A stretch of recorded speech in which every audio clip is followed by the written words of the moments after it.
അങ്ങനെ നമുക്കൊരു ഞണ്ട് റോസ്റ്റ് ഇന്ന് ഉണ്ടാക്കാം. അതിൻ്റെ ഒപ്പം കപ്പയും. സോ ഇതാണ് ഇന്ന് എനിക്ക് കിട്ടിയ ഞണ്ട്. ഇൻഡിപെൻഡൻറ്റ് ഗ്രോസറിയിൽ നിന്നാണ്. ഞാനത് കട്ട് ചെയ്ത് വാഷ് ചെയ്തു. എന്നിട്ട് നമ്മൾ കുറച്ച് ഉപ്പും മുളക് പൊടിയും കുറച്ച് മല്ലിപ്പൊടിയും മഞ്ഞൾപ്പൊടിയും കൂടി ഇട്ട് അത് വേവിക്കാൻ വെച്ചു. കുറച്ച് വെള്ളം ഒഴിച്ചിട്ട് നമ്മൾ അടച്ച് വെച്ചിട്ട് വേവിക്കണം കേട്ടോ. അത് കഴിഞ്ഞതിന് ശേഷം ഞാൻ കപ്പയിലേക്ക് തിരിഞ്ഞു. അതിനി നമുക്ക് വെട്ടി ക്ലീൻ ചെയ്തിട്ട് നമുക്കത് വേവിക്കാൻ വെക്കണം. ഇതിവിടെ യൂക്ക എന്നും പറയും കേട്ടോ പേര്. യൂക്ക എന്നാണ് ശരിക്കും ഞാൻ പേര് കണ്ടിട്ടുള്ളത്. ഇതെൻ്റെ ഒരു സെക്ഷനിലെ പൊടികൾ ആണ്. അങ്ങനെ കണ്ടില്ലേ, ഞാനത് കട്ടൊക്കെ ചെയ്തു. ഇനിയും ഞാൻ ഓൾവേസ് കപ്പ ചെയ്യുമ്പോൾ മറ്റേ മഞ്ഞൾപ്പൊടിയും ഉപ്പും കൂടി ചേർത്തിട്ടായിരിക്കും വേവിക്കുക. ഇനി നമുക്ക് മുളക്, കൊച്ചുള്ളി, നമ്മുടെ ഇഞ്ചി, വെളുത്തുള്ളി ഇതെല്ലാം അരിഞ്ഞു വെച്ചിട്ടുണ്ട്. സവാള അരിഞ്ഞു വെച്ചിട്ടുണ്ട്. 2 സവാള എടുത്തിരിക്കുന്നത്. അത് ഇനിയിപ്പോൾ എത്രത്തോളം വേണമെന്ന് അറിയത്തില്ല, നമുക്ക് ഇട്ട് നോക്കാം. ഇട്ട് നോക്കിയിട്ട് അത്ര അനുസരിച്ച് നമുക്ക് എടുക്കാം. അപ്പം ഞാൻ ആദ്യം പാൻ എടുത്തിട്ട് കുറച്ച് എണ്ണ ഒഴിച്ചിട്ട് വെളിച്ചെണ്ണ ഉപയോഗിച്ചിരിക്കുന്നത് പെരുംജീരകം ഇട്ടു. എന്നിട്ട് ഇഞ്ചിയും വെളുത്തുള്ളിയും ജസ്റ്റ് ചതച്ചിട്ട് അതിനകത്തോട്ടിട്ട് ഒന്ന് വാടി വരുമ്പോൾ പച്ചമണം പോകുമ്പോൾ നമുക്ക് ചെറിയുള്ളി ഇടാം. ചെറിയുള്ളി ഇട്ടിട്ട് നമുക്ക് എനിക്ക് തോന്നുന്നു 7-8 ചെറിയുള്ളിയാണ് ചെറുതായിട്ട് അരിഞ്ഞ് എടുത്തത്. 3 മുളക് ഞാൻ 2ആയിട്ട് കീറിയിട്ടാണ് ഇട്ടേക്കുന്നത്.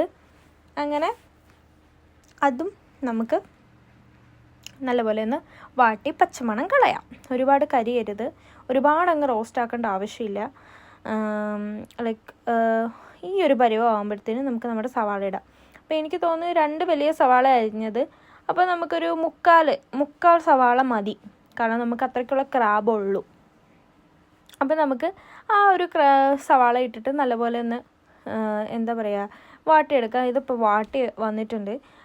കറിവേപ്പില ഇടാം. ഞാൻ കറിവേപ്പില ഫ്രോസൺ ചെയ്താണ് വെക്കുന്നത്, അല്ലെങ്കിൽ താഴെ വെച്ച് കഴിഞ്ഞാൽ ചീത്തയായി പോകും. അപ്പം നമ്മളത് കുറച്ച് 3 ഇതിട്ടിട്ട് നമ്മളതിനകത്തോട്ട് ഒക്കെ തക്കാളി ഇടാൻ പോവാണ്. തക്കാളി ഞാൻ 2 കുഞ്ഞു തക്കാളിയാണ് അരിഞ്ഞു വെച്ചിരുന്നത്. നമ്മൾ നാട്ടിൽ കിട്ടുന്ന അതേ സവാളയും തക്കാളിയായിട്ടാണ് ഞാൻ യൂസ് ചെയ്തത്. പക്ഷെ അതിലും ഞാൻ 1/4 ഭാഗം ഇട്ടിട്ടുള്ളൂ. അതും ഇനി നല്ലപോലെ വഴഞ്ഞ് വരുന്ന സമയത്ത് നമുക്ക് മസാല ഇടാം. ഫസ്റ്റ് നമുക്ക് മഞ്ഞൾപ്പൊടി ഇടാം. മഞ്ഞൾപ്പൊടി ആവശ്യത്തിനിടുക. പിന്നെ നമ്മുടെ മുളക് പൊടിയാണ് ഇനി അടുത്ത് ഇടേണ്ടത്. അത് വരുന്നില്ല, അതുകൊണ്ട് ഞാൻ അടിച്ചതിനകത്തിട്ടു. ഇനി നമുക്കിത് കഴിഞ്ഞിട്ട് മല്ലിപ്പൊടി കുറച്ചിട്ടാൽ മതി, ബിക്കോസ് നമ്മൾ ഓൾറെഡി അതിട്ടിട്ടാണ് ക്രാബ് വേവിച്ചെടുത്തിരിക്കുന്നത്. അപ്പോൾ കുറച്ച് ആവശ്യത്തിന് മല്ലിപ്പൊടി എടുക്കുക. പിന്നെ നമുക്ക് അടുത്തതായിട്ട് ഇടാനുള്ളത് ഗരം മസാല ആട്ടോ. ഈ പൊടികളൊക്കെ ഞാൻ നാട്ടിൽ നിന്ന് പൊടിപ്പിച്ച് അയച്ചതാട്ടോ. എല്ലാം അമ്മയോട് പറഞ്ഞിട്ട് നാട്ടിൽ നിന്ന് വരുത്തിച്ചാട്ടോ സെപ്റ്റംബറിൽ.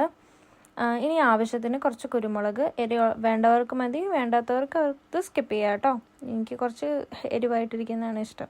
കുറച്ച് ഉപ്പും ആവശ്യത്തിന് ഇട്ടിട്ട് നല്ല പോലെ പൊടിയുടെ പച്ചമണം പോകുന്നത് വരെ നമ്മൾ നല്ലപോലെ ഇളക്കിക്കൊണ്ടിരിക്കുക. പച്ചമണം പോകുന്നത് വരെ നമ്മൾ ഇളക്കുക. അടി പിടിക്കാതെ നോക്കണം, കരിയരുത്, ഒരുപാട് റോസ്റ്റും ആവരുത്. അപ്പോൾ അങ്ങനെ ഇളക്കി നമ്മൾ പാകം ആകുമ്പോൾ മനസ്സിലാവുമല്ലോ. ഇത് നേരത്തെ നമ്മൾ ഞണ്ട് വേവിച്ച് വെച്ച ഇതില്ലേ, അത് ഞാൻ മാറ്റി വെച്ചിട്ടുണ്ടായിരുന്നു. അപ്പോൾ അതിലേക്ക് അതൊഴിക്കാം. അപ്പോൾ കുറച്ചുകൂടി ടേസ്റ്റ് ആയിരിക്കും മറ്റേ സാധാ വെള്ളം ഒഴിക്കുന്നതിൽ നല്ലത്. ഇനിയിപ്പോൾ നമ്മുടെ ക്രാബ് കുട്ടന്മാരെ നമുക്കതിലേക്ക് ഇടാം. അപ്പോൾ ഇത്രയാണ് ക്രാബ് ഇന്ന് കിട്ടിയിട്ടുണ്ടായിരുന്നത്. അപ്പോൾ അത് നമുക്കതിലേക്ക് ഇടാം. ഇപ്പോൾ എത്രയോ വർഷങ്ങൾക്ക് ശേഷമാണ് ഞാൻ ക്രാബ് കഴിക്കുന്നത്. ഏകദേശം 3 വർഷം എന്തോ ആയി. അങ്ങനെ ഓൾമോസ്റ്റ് നമ്മളത് തുറന്ന് വെച്ച് നല്ലപോലെ ഇതാക്കിയിട്ടുണ്ട്, ഒന്ന് വേവിച്ചിട്ടുണ്ട്. നമ്മുടെ ഇപ്പോഴത്തെ കപ്പയും ഓൾമോസ്റ്റ് റെഡി ആയിട്ടുണ്ട്.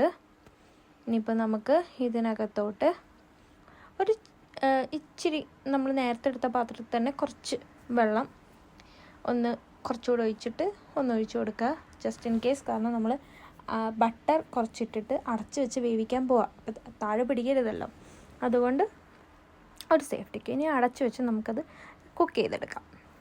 അപ്പം ഇപ്പം നല്ല ഞണ്ട് റോസ്റ്റ് ആയിട്ടുണ്ട്. നല്ല മണം അടിക്കുന്നുണ്ട്, നല്ല രസമുണ്ട് കാണാനും. അപ്പോൾ ഞാൻ കഴിക്കാൻ ഭയങ്കര എക്സൈറ്റഡ് ആയിട്ടിരിക്കാം. മീൻവയൽ ഞാൻ മുളക് ചമ്മന്തി ഉണ്ടാക്കിയായിരുന്നു, സാലഡ് ഉണ്ടാക്കി, കുറച്ച് തൈരിൽ നമ്മുടെ ബാക്കി വന്ന സവാളയും ടൊമാറ്റോവും ഇട്ട് ഒരു സാലഡ് ഉണ്ടാക്കി. ഇനിയിപ്പോൾ അടുത്തത് നമ്മുടെ കഴിക്കാൻ പോകുന്ന പരിപാടിയിലേക്ക് പോകുകയാണ്. അപ്പോൾ നമുക്കെല്ലാം റെഡി ആയിട്ടുണ്ട്. ഇനിയിപ്പോൾ നമ്മൾ ഫുഡ് കഴിക്കാൻ പോവാണ്. ഇതാണ് എൻ്റെ ലാസ്റ്റ് ഫുഡ്. ഇതിൻ്റെ ഒരു വ്യൂ.